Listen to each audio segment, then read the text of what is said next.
coming in for another weekly wrap-up where I share with you guys the comics slash trades, paperbacks, graphic novels that I've read for the week.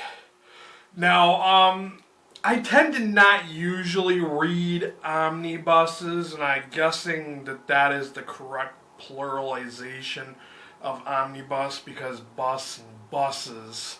So I'm going to say omnibuses. I usually don't read them because if I can find the content in smaller volumes, then I will read it that way. Well, anyways, the reason I'm saying this is because I got a huge omnibus. It was New 52 Villains Omnibus, and this thing is a beast. I mean, if you guys have been following my channel for a while, you know I read the Walking Dead Compendiums 1 and 2, and those things were hard on your wrists trying to read those. But this thing was like 1,100 pages, and this will probably be, for sure, the longest book I will read for the year, and the year has just started. And this volume, you know how much I love the New 52. I just had to read this because it has stories that are focused on villains of the New 52.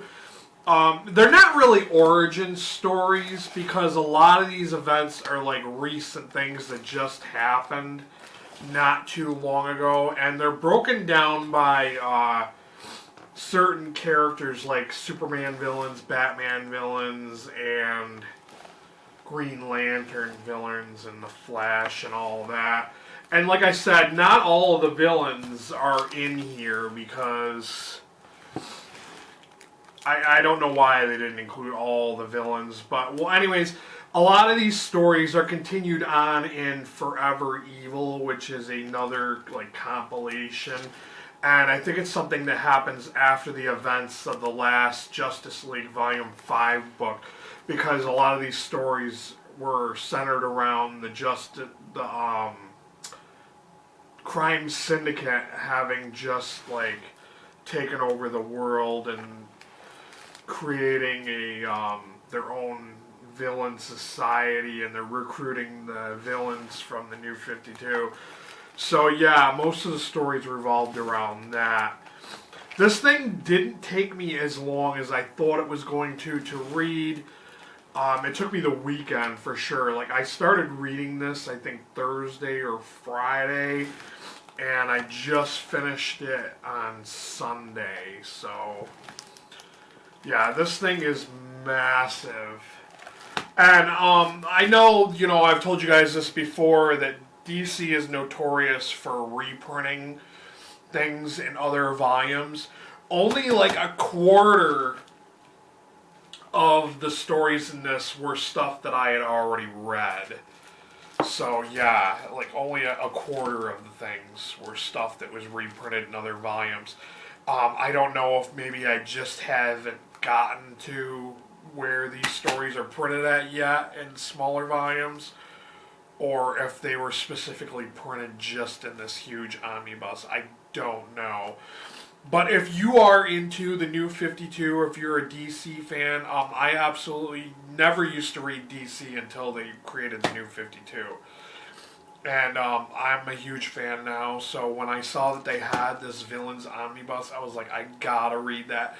So yeah, it is definitely worth checking out if you're a DC Comics fan, or if you're a New 52 fan. Definitely check out this book. This one, I rated 4 out of 5 stars on Goodreads. It's definitely worth the time. So, yeah. Next up we have Superior Spider-Man, the Superior Venom. This is Volume 5. If you have not heard of Superior Spider-Man, basically Superior Spider-Man is the mind of Dr. Octopus trapped inside the body of Peter Parker.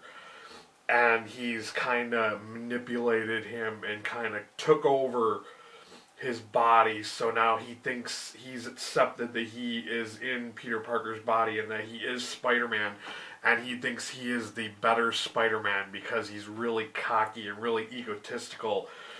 So, and because of these things that make him the superior Spider-Man, I think that really made this issue for me. In this issue, the Venom is reintroduced, the Venom symbiote. To keep you guys up to date with what's current with the Venom symbiote, well, Flash Thompson was an old high school acquaintance of Peter Parker. He went to war, he lost his legs, and from then till now, he became Agent Venom. And he has control of the Venom symbiote. It creates legs for him, and it does all these other things. It doesn't have the teeth and bite people's heads off like it used to, because Flash Thompson has it under control. Well, anyways, because the Superior Spider-Man, he thinks he's all that. He finds out about the Venom, and he just wants to take over this Venom because he thinks the Venom creature would be better under his care than Flash Thompson. He sets up this elaborate plan to try to separate the two, and he gets a hold of the Venom creature and discovers that it's a little too much for him to handle, and he can't. He doesn't have control of the creature like Flash Thompson does. This is a majority of this volume. The very last issue was a Ghost Rider villain, and it kind of seemed separated from the series. It didn't really seem to go with the series.